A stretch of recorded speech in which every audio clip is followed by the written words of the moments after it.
Bine v-am găsit, dragii mei din Zodia Săgetător, oriunde v-ați afla. Bine ați venit tuturor pe canalul meu Tarot Flor de Loto, numele meu este Nina, pentru cei care nu mă cunosc și ca de obicei mă bucur să vă am alături la fiecare lectură. Atât pe dragii mei abonați, cum de asemenea și pe cei care poate sunteți noi pe acest canal. Azi voi face, așa cum am obișnuit, o lectură temporală, fără limită de timp. O lectură pe care voi să o puteți urmări oricând doriți sau atunci când apare în viața voastră. Desigur, dragii mei, un lucru important de care vă rog ca de fiecare dată să țineți cont, și anume faptul că voi vă construiți propriul viitor, așa că vă rog din suflet să luați decât acele mesaje care rezonează cu voi, iar restul lăsați-le să zboare în univers, pentru că sigur sunt pentru alte energii, alte persoane care într-o mai mică sau mai mare măsură au o legătură cu Zodia Săgetător. Așa că toți cei care aveți soare, lună, Venus, ascendentul în Zodia Săgetător, atunci această lectură este de asemenea și pentru voi. Și înainte de a începe lectura propriu-zisă, am un mic anunț, așa l-am făcut la fiecare zodie în parte, îl fac și la voi, cel puțin în această serie de lecturi pe zodii, și anume, rog din suflet toate persoanele care au o problemă cu timbrul meu vocal, cu felul în care eu mă exprim, nu vă place, nu e niciun fel de problemă, puteți să vă dezabonați, puteți să nu vă uitați, puteți să nu ascultați, este dreptul vostru, sunt conștientă că nu pot mulțumi pe toată lumea, tocmai de aceea consider că e de bun simț ca și toți cei care aveți ceva împotriva acestui lucru, da? Cum se aude vocea mea, să nu jignim și să încercăm să umilim printr-o prejudecată ieftină și în care nimeni nu are nimic de câștigat. Da? Știu că există răutate în lume, dar eu încerc pe cât pot să transmit o energie în care să ne redescoperim pe noi și partea bună din noi. Așa că toți cei care aveți o problemă cu acest aspect, în ceea ce mă privește pe mine ca și persoană și cu ceea ce fac eu aici pe acest canal, am rugămintea să o faceți pur și simplu, fără să mai fie nevoie să-mi trimiteți tot felul de mesaje care nu și-au locul și nici nu-și aduc aportul cu nimic pozitiv. Bun, haideți să trecem și la lectura noastră și să vedem cam care este situația, dragilor din Săgetător, în acest moment în care voi urmăriți această lectură. Ce vine pentru dragii mei din Săgetător, pentru toți cei care nu aveți nicio problemă nici cu vocea mea, nici cu felul în care eu vorbesc? Haideți să vedem. Am fost un pic răutăcioasă, dar ce să fac? Și eu sunt om. Bun, haideți să vedem, dragilor.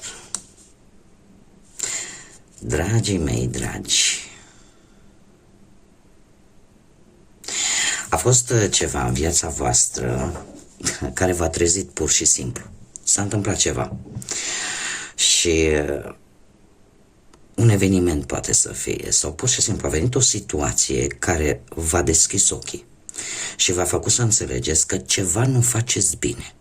Indiferent de ce aspect al vieții vorbim, că vorbim de bani, că vorbim de profesie, că vorbim de dragoste, ceva s-a întâmplat în viața voastră, dar care v-a trezit efectiv, a fost ca un duș rece.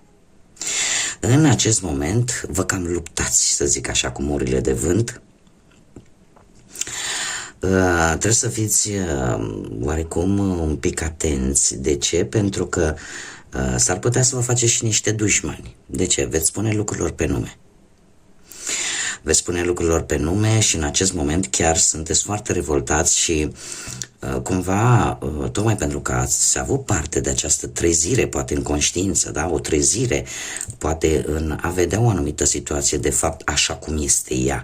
Și eu cred că ați descoperit mulți dintre voi că există lucruri care până acum voi le-ați considerat benefice pentru voi, dar ceva s-a întâmplat și v-ați dat seama de fapt că erau foarte nocive pentru voi. Cum am mai spus, în prezent sunteți cum să spun eu, în acea fază în care unii dintre voi încearcă să distrugă acest rău pe care tocmai l-ați descoperit, dar o faceți cu foarte mult zgomot și e posibil să deranjați anumite persoane. Foarte interesant este că avem un ritual în viitorul apropiat. Nu știu dacă unii dintre voi sunteți, oricum voi sunteți o zodie foarte curioasă, da? Sunteți supranumiți aventurierii zodiacului și în general tot ceea ce pentru voi prezintă interes, atunci apare acea sete de aventură, acea sete de cunoaștere. Așa că e posibil ca unii dintre voi chiar să încercați să faceți, nu știu, meditații energetice, da, să vă calibrați vibrația energetică sau poate chiar sunteți înclinați, de ce nu, către arta asta, poate a tarotului sau nu știu, ceva ce ține practic de lucrurile astea care se discută mai puțin și care de multe ori poartă numele de magie, dar este de fapt este un interes, aș spune, pentru lucrurile misterioase și voi veți căuta anumite informații. Acum, am mai pus o carte. De ce? Pentru că ce veți descoperi, dragilor, s-ar putea să vă aducă un pic de teamă. Așa că nu știu cât de bine ar fi. Aceste informații s-ar putea să vă aducă un pic de teamă și chiar să nu deveniți paranoici.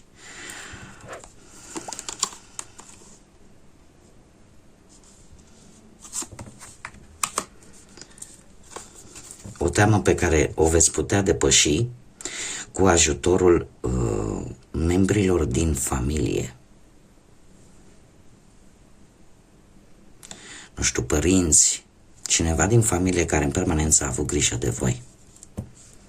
Da, poate să nu fie neapărat părinți, poate să fie, nu știu, vreun frate, vreo soră, perechea voastră. Da?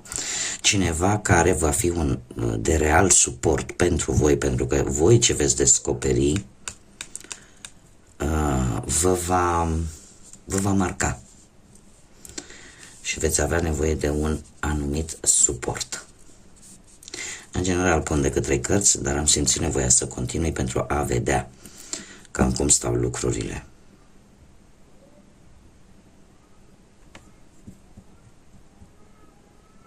Aveți o teamă. Există o teamă atât de puternică, care poate da chiar într-o fobie, la modul cel mai serios. Există o teamă inexplicabilă pentru voi, dar din câte văd eu aici, apare un suport atât de puternic, care încet, încet vă va scoate din această stare. Haideți să vedem ce ne spune tarotul. Interesant, energia pe care am surprins-o astăzi. Haideți să vedem ce ne spune tarotul și începem cu viața profesională. Dragilor, ar putea să mai fie ceva. Voi să fi deranjat anumite persoane prin faptul că ați spus lucrurilor pe nume și să fiți sub influența unor forțe energetice total negative, care să vă facă să vă simțiți temători, să vă inducă această stare de frică și de teamă, de multe ori nejustificată. E posibil și acest lucru, dar se pare că aveți suportul. Da? Există cineva care vă poartă de grijă și faptul că avem și numărul 3, voi vă veți da seama de ceva sau oamenii care vă sprijină pe voi își vor da seama de ceva. De unde provine această teamă? Da? Și există o situație care clar implică mai multe persoane. Bun. Haideți să mergem mai departe și să vedem, cum am mai spus, pe plan profesional, ce vine pentru dragii mei din Săgetător. Ați avut parte de un nou început, sau cel puțin cu nebunul.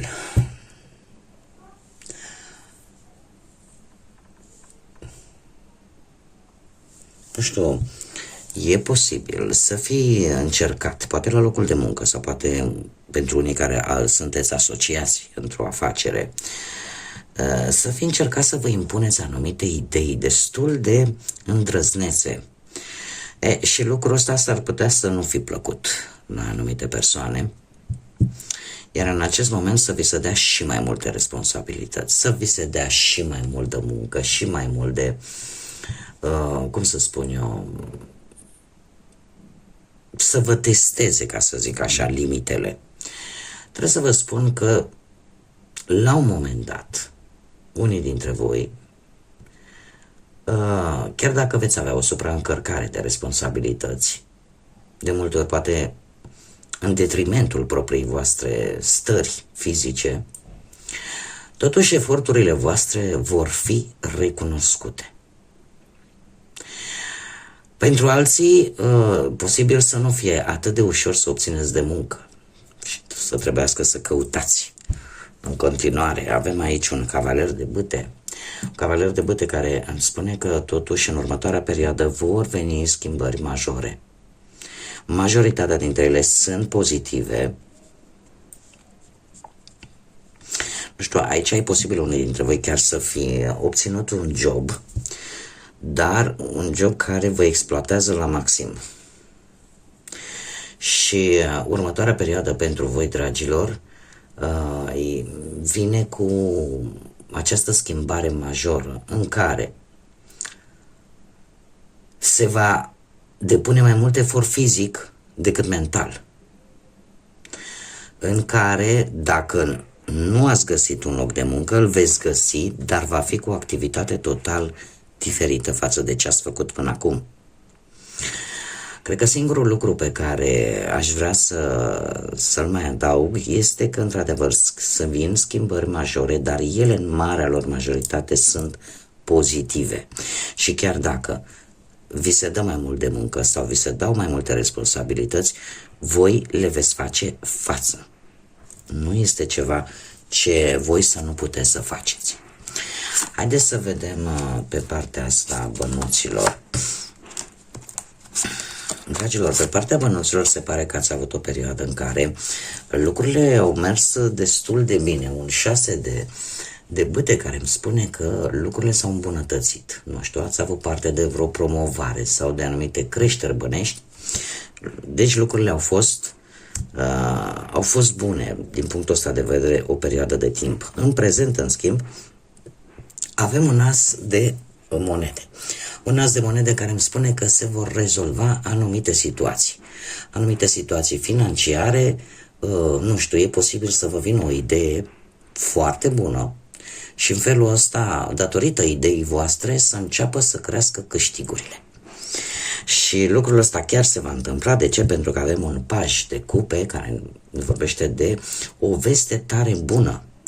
Ori veți face un acord foarte favorabil financiar, ori vi se mai pun ceva bănuți, ori se rezolvă vreo datorie, vreo plată importantă pentru voi.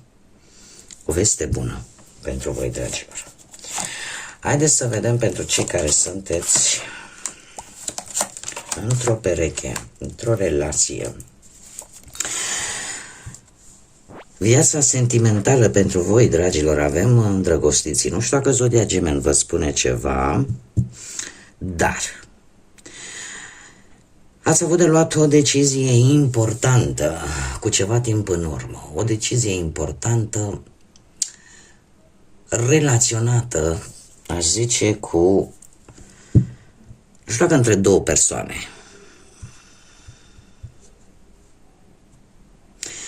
Dar intuiția așa îmi spune că e vorba de două persoane aici, în care erați împărțiți cumva.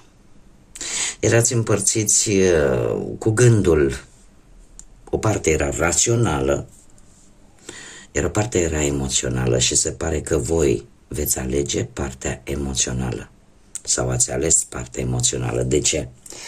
Pentru că cu acest 6 de spade, unii dintre voi care desigur veți rezona cu acest mesaj, sunteți hotărâți să lăsați în urmă o anumită relație sau o anumită situație la nivel sentimental.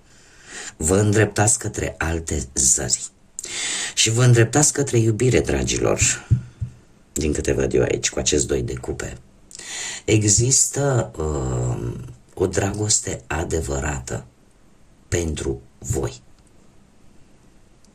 Există o conexiune reciprocă foarte profundă.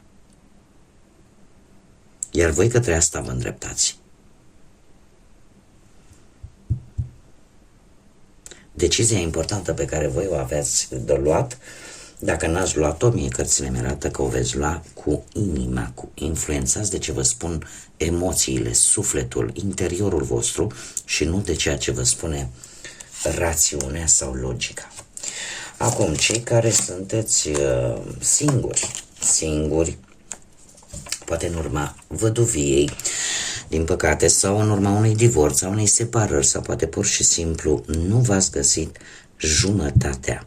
Dragilor, voi ați traversat o perioadă destul de echilibrată în ceea ce privește situația voastră sentimentală, chiar dacă a apărut așa din neant, sau nu, a apărut această dorință acută de a fi lângă cineva, de a nu fi singuri. Și avem un paș de bâte care îmi indică, ca și personaj, îmi indică o persoană mai tânără decât voi, o persoană care posibil să aibă legături cu zodiile de foc, berbec, leu, săgetător, și care eu aș spune că vine cu schimbări mari în viața voastră. E posibil ca unii dintre voi să faceți o descoperire importantă care să vă schimbe viața într-un mod pozitiv. Și chiar așa o să fie. De ce? Pentru că și în perioada imediat următoare avem un as de spade care vorbește de o claritate fenomenală, de o siguranță mult mai mare pe voi, de un nou stil de viață, de un nou proiect de viață și poate, de ce nu, de o nouă relație. Ce aș mai avea de spus? Faptul că chiar dacă apare posibilitatea apariției unei persoane, cum am mai spus, mai tânără decât voi, este o persoană foarte energică, este o persoană foarte aventuroasă, care în general nu te va atrage partea fizică, cât te va atrage atitudinea acestei persoane. Și atunci e ca și cum vei descoperi o altă față a vieții, cel puțin a vieții sentimentale. Vei vedea mult mai clar anumite lucruri pe care poate până acum nu le-ai descoperit încă sau n-ai putut să le vezi. Dar cu acest as de spade trebuie să vă spun că apare un nou proiect, un proiect mult mai lucid, posibil o nouă relație, așa cum am mai spus, în care lucrurile vor fi foarte transparente, foarte clare. Haideți să vedem ce mesaj are acest oracol al cristalelor pentru voi, dragii mei, din Săgetător. Da? Și avem aurul. Aurul, dragilor, care vine cu o intervenție divină. Se spune că Dumnezeu ne trimite miracole ca și răspuns la rugăciunile noastre sincere. Este un îndemn ca atunci când facem o petiție divinității, da? Indiferent acum de fiecare de ce credință are, această petiție trebuie să fie una din suflet, din inimă și foarte sinceră. Și în general eu sfătuiesc pe toată lumea să nu cerem niciodată lucruri negative, de răzbunare, de ură, da? Indiferent, știu că mulți o să-mi spună: domne, păi tu n-ai pățit ce am pățit eu cu cutărică, cât rău mi-a făcut și ce mi-a făcut.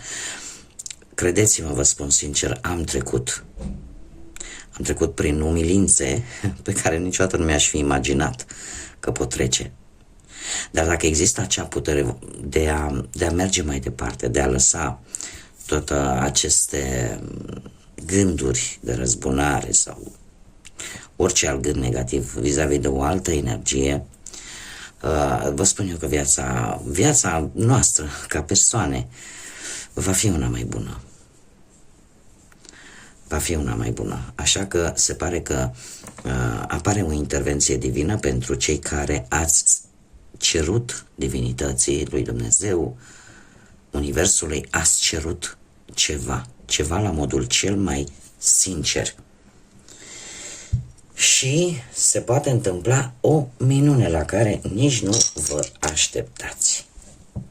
Așa că așteptați-vă și la surprize plăcute. Acum, dragilor, pentru toți cei care mă urmăriți de ceva vreme, am o premieră pentru voi. Voi începe să folosesc zarurile astrologice. Așa că haideți să vedem ce mesaj au pentru voi aceste zaruri astrologice pentru dragii mei din Săgetător. Interesant, avem casa a 8-a, zodia Leu și pe Neptun. Dragii mei, casa a 8-a ne vorbește de o anumită relație, o anumită relație importantă, ne vorbește de karmă, ne vorbește de niște bunuri, de bani ținuți poate la comun, sau de anumite moșteniri, cum de asemenea ne poate vorbi de anumite schimbări bruște care apar în viața voastră și care eu aș spune mai ales că îl avem și pe Neptun. Vine o perioadă, dragilor, în care ar fi indicat să lăsați mândria dacă vă regăsesc cu acest mesaj și să nu vă grăbiți în luarea de decizii importante în această perioadă, pentru că Neptun este planeta iluziilor. Ne vorbește de acea lume ireală. Și casa 8-a de obicei este guvernată de către Scorpion, planeta Marte, dar avându-l pe Neptun, eu aș spune că nu vă îmbătați cu apă rece. Dacă aveți de luat decizii importante, atât cât se poate încerca să le amânați pentru o mică perioadă de timp. Zodia Leu, pe care o avem aici, ne vorbește de foarte mult orgoliu. E posibil într-adevăr, să atrageți privirea unor persoane care nu sunt ceea ce par a fi. Așa că nu știu dacă e bine să fiți foarte generoși în această perioadă, mai ales în ceea ce privește anumite bunuri sau anumiți bani. Relaționați poate cu anumite bunuri, indiferent ce fel de bunuri sunt. Da? Pentru că este o perioadă înșelătoare. Perioadă înșelătoare și ar fi indicat ca, nu știu, poate în următoarele 2 săptămâni, poate de când urmăriți această lectură, să nu luați decizii importante, dragilor. Asta îmi spun mie, acesta este mesajul acestor zaruri astrologice. Bun, dragii mei, cam atât am avut de spus. Eu vă mulțumesc pentru atenție și, ca de obicei, vă mulțumesc pentru tot suportul vostru, pentru like-uri, pentru abonări, pentru distribuiri, pentru comentarii, pentru absolut tot. Sunteți minunați, ca de obicei, și desigur invit pe toți cei care n-au nicio problemă cu vocea mea și doresc să se aboneze. Eu îi aștept cu mare drag să ne întâlnim aici la fiecare lectură. Iar până data viitoare, când ne vom reîntâlni, numai bine vă doresc să aveți parte de multă energie pozitivă și de multă lumină în suflete și în gânduri. Așa că până la o nouă lectură, ca de obicei, să fiți iubiți, dragilor.